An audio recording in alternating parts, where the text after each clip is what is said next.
Ce bateau a été emporté par des vents de plus de 200 km/h à Corpus Christi.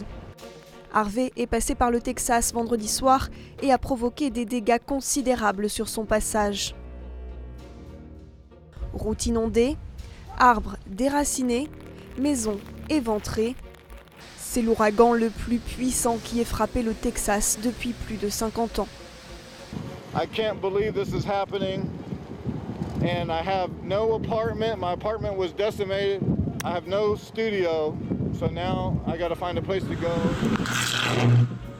Des centaines de milliers de personnes sont privées de courant. Harvey a été rétrogradé en tempête tropicale. Les autorités craignent maintenant des inondations catastrophiques. Une consigne d'évacuation volontaire a été diffusée samedi dans plusieurs localités à risque. 1800 membres des forces armées participent aux opérations de secours. Plus d'une centaine de plateformes pétrolières ont dû être évacuées.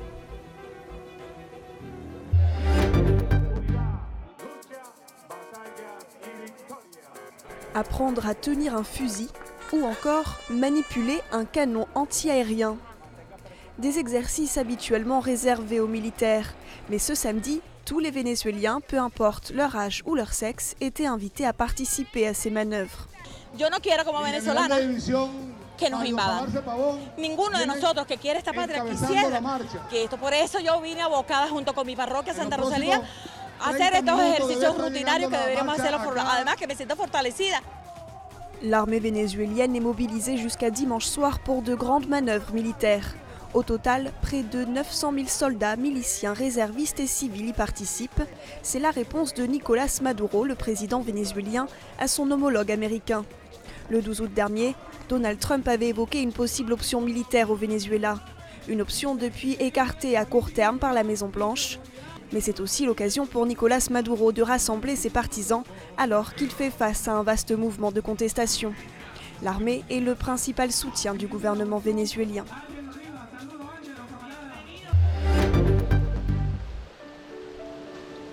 Dans la banlieue de Beyrouth, un quartier détonne par ses couleurs éclatantes. À Ouzaï, l'art de rue transforme les immeubles en des œuvres géantes. Zakaria habite ici depuis 1965 et cette initiative a embelli son quotidien.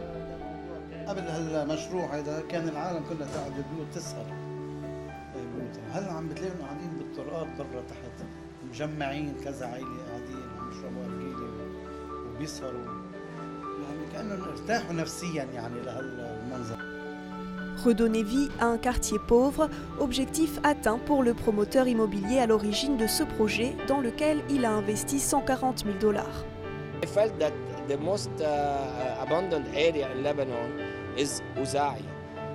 It's been 40 years, nobody is taking care of it, not the government, not the local parties, not even the local peoples.